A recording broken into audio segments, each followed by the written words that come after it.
அன்பு நெஞ்சங்களுக்கு சஞ்சு மாஸ் வ்ளாகோட அன்பான வணக்கம். நான் இன்றைக்கும் பார்த்திங்கன்னா கோலம் வீடியோ போடுறதுக்கு கொஞ்சம் லேட் ஆயிடுச்சு.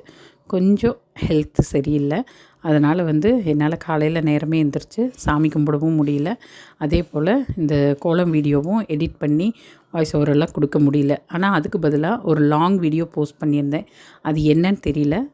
ஒரு விடிய காலையில் பார்த்திங்கன்னா ஒரு 3 மணி அளவுக்கு எனக்கு தூக்கம் தெளிஞ்சு அந்த வீடியோ எடிட் பண்ணணும்னு திடீர்னு தோணுச்சு. இதுக்கும் அந்த வீடியோ எடுத்துகிட்டு மாத கணக்கில் ஆச்சு. ஆனால் என்னால் டக்குன்னு அதை இது பண்ண முடியல. இன்றைக்கி காலையில் தோணுச்சு, சரின்னு சொல்லி வாய்ஸ் ஓவரெல்லாம் கொடுத்து எடிட் பண்ணி எல்லாம் ரெடி பண்ணி வச்சுட்டு ஒரு 7 மணிக்கு வீடியோவையும் போஸ்ட் பண்ணிட்டேன். போஸ்ட் பண்ணி கொஞ்சம் நேரம் கழித்து பார்த்திங்கன்னா அதில் ஒரு கமெண்ட் வந்திருந்தது.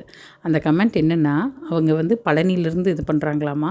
அவங்க சொல்லியிருக்காங்க, அக்கா இன்றைக்கி பிரதோஷம், போன மாதம் பிரதோஷத்தப்போ அதாவது 8ஆம் தேதி நாங்கள் திருமூர்த்தி மலை வந்துட்டு வந்தோம், சாமி கும்பிட்டு வந்தோம். இன்றைக்கும் பிரதோஷம், இன்றைக்கி உங்கள் வீடியோவை பார்த்து எனக்கு அவ்வளோ சந்தோஷம் அப்படின்னாங்க.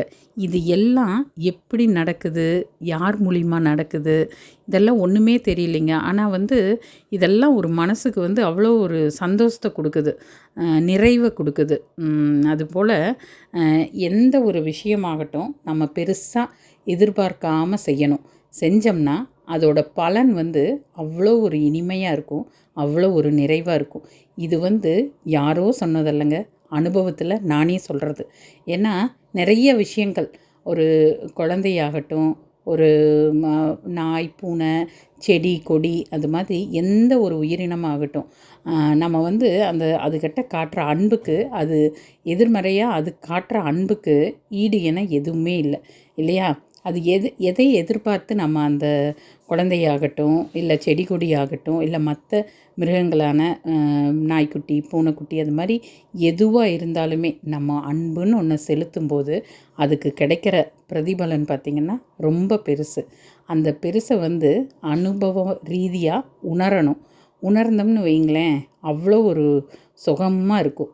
அதே போல தான் எதிர்பார்ப்பில்லாத ஒவ்வொரு செயலும் நம்மளுக்கு அவ்வளோ ஒரு நிறைவை கொடுக்கும், வாழ்க்கையில் அவ்வளோ ஒரு நிறைவை கொடுக்குங்க.